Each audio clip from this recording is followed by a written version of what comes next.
Anyway, the war criminal John Bolton appeared to accidentally disclose a confidential note on his yellow legal pad that included a plan to send U.S. troops to Colombia, possibly. Now, this was yesterday. I'm sorry, not today. This photo of Bolton's notepad comes when the tensions between the United States and Venezuela are reaching the explosive point, thanks to U.S. policy to Venezuela that's pretty much been the same under the last 3 or 4 presidents.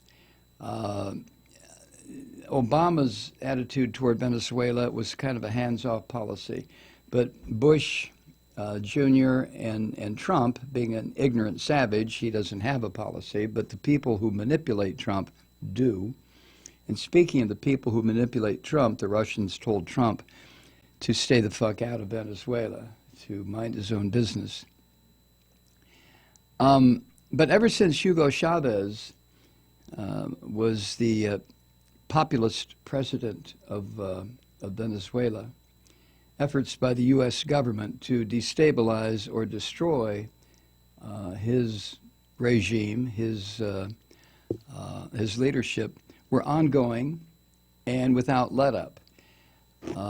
Because Chavez appeared to be establishing a socialist government that was going to be very popular because Chavez had the resources to fund that socialist government, the oil. Venezuela has more oil than Saudi Arabia. It's the #1, its oil reserves make it the #1 country with oil reserves on earth. But I digress. During a briefing at the White House with the usual gang of murderers standing there and wannabe murderers, I think the Secretary of Homeland Security was there, and this gruesome Mike Pompeo was there, that grinning jackal, I swear to God. And of course, Bolton was there. Missing from that lineup was the murderous war criminal, Elliot Abrams. I'll get to him in a second.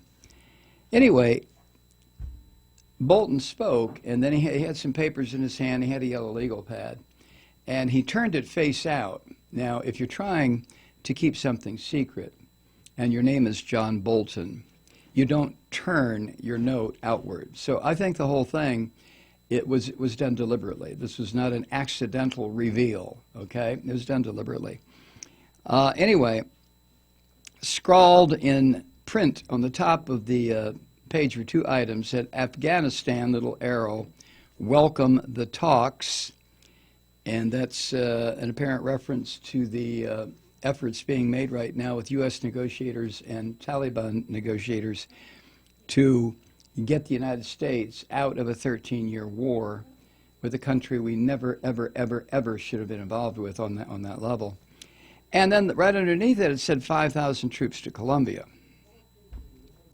Now, Pentagon officials who spoke on condition of anonymity made it very clear that the Defense Department had not received any orders that had anything to do with 5,000 troops to Colombia. Asked about the handwritten notes, Ms. Trunchbull said that, as always, quote, all options are on the table regarding Venezuela. I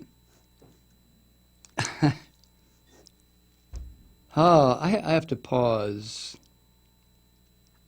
and try to find some way to discuss that issue, the issue of U.S. military intervention in Central or South America. I've talked about it so many times, going all the way back to Iran-Contra, and then prior to that, U.S. involvement, the Marines going into Nicaragua around 1910, 1912, to establish the Somoza family regime. We have treated our brothers and sisters south of the border like shit, and we have done it for over 100 years, just like goose droppings. You know, we have been so unconscionably, murderously evil to people south of our border. I would think Mexico would have put up a wall a long time ago to keep us the fuck out. But of course, we just fly over the wall with missiles and so on and so forth. Any troop movement into South America by the U.S. government would be a disaster, an absolute disaster. It would cause the Western Hemisphere to just fucking explode. There is so much pent-up hatred about the United States, and that has been building for the past century. But especially with the advent of this monster gangster, Donald Trump, the rage and the anger has increased exponentially.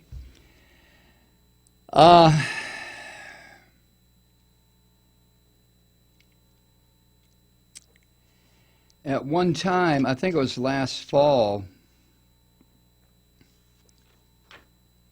the hospital ship USNS Comfort deployed to the Colombian port of Riohacha to treat Venezuelan migrants, but it has since returned home.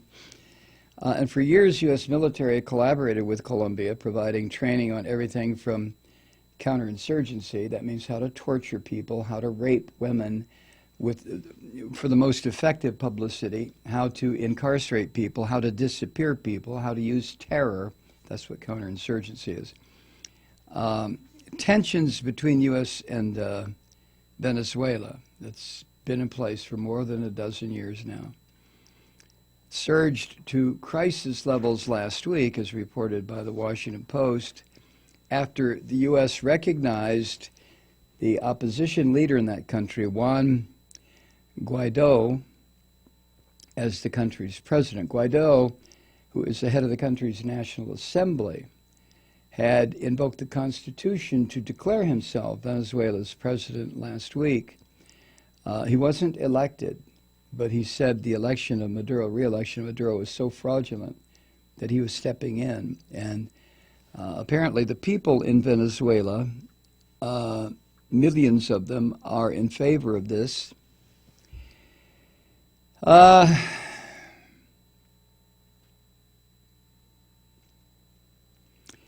And the Post says this: it is not clear whether the disclosure of Bolton's notes was a result of a mishap or an intentional decision. Bolton is a war criminal, and as such, his focus on Central and South America has been fairly intense. Bolton would not make a mistake like that. I watched the video and watched him turn that legal pad out, clamp his arm over it, and then kind of turn around to make sure somebody with a camera would be close by, and somebody was. Bolton tweeted Monday evening, as images of his little note circulated on social media. He tweeted, quote, and this is just garbage bullshit talk from a war criminal, but this is what he said, quote, "We continue to pursue all paths to disconnect the illegitimate Maduro regime from its sources of revenue and ensure that interim President Guaido and the Venezuelan people have the resources and support they need to bring democracy back to Venezuela," end quote. Bolton is as interested in democracy as the Pope is interested in stopping his priests from butt-fucking children.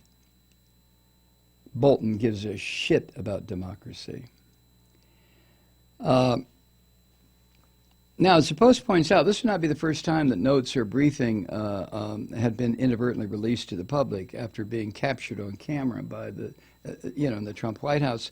Chris Kobach, that crazy son of a bitch from Kansas, former Secretary of State and Trump ally, was photographed holding a document that allegedly was for a, quote, strategic plan for the Department of Homeland Security during the transition in 2016, with the text visible above his hand. The plan included hardline anti-immigration proposals, such as reducing the intake of Syrian refugees to zero. So that, I think, was an honest mistake, because Kobach is a dumb shit. He's almost as stupid as Trump, although that's pretty much impossible. The governor, the foreign minister of Colombia. Now, if you go online and type in your Google search 5,000 troops to Colombia, if you start typing 5,000, you get a whole bunch of stuff comes up in Espanol, and I am not that versed in Spanish to read. I should have got Molly to read it for me, but there's a whole bunch of articles in Spanish. This really made news in the Spanish-speaking markets, as they say. But Colombia's foreign minister says his government doesn't know why U.S. National Security Advisor John Bolton had written 5,000 troops to Colombia on a notepad. In a brief address last evening, Foreign Minister Carlos Holmes, that's his name, said Colombia does not know, quote, the importance and reason, end quote, for Bolton's note. Holmes added that Colombia will continue, quote, acting politically and diplomatically, end quote, so that democratic order is restored in Venezuela and new elections are held. Now, Colombia shares a 1,300-mile border with Venezuela, and Colombia has joined with this monster son of a bitch in the White House in backing Venezuelan Congress leader Juan Guaido, who has proclaimed himself interim president in the opposition's confrontation with Nicolas Maduro. When asked to explain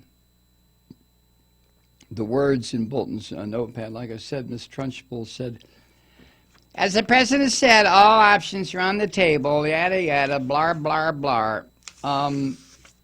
I hesitate to believe that that was not deliberate. I'm not saying that there's not conspiracy afoot in this fucked up criminal White House to go ahead and do that.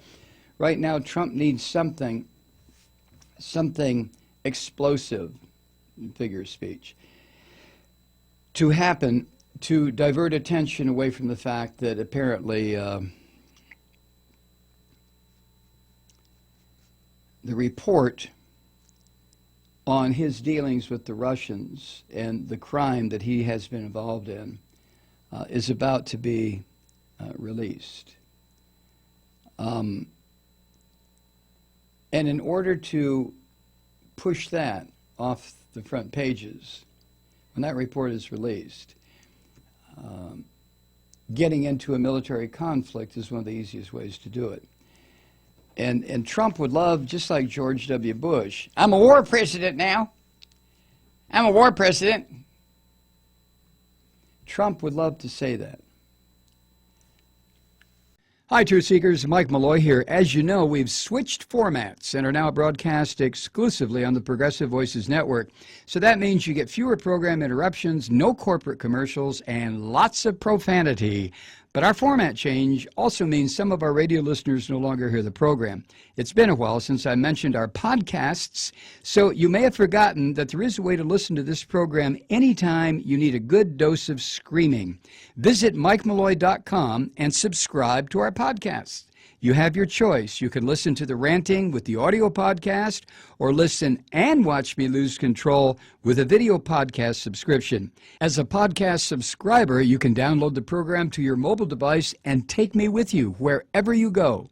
And if you have a friend who needs a dose of truth-seeking, you can give a gift subscription as well. That's MikeMalloy.com, and never miss a minute of the uncensored fun and frivolity.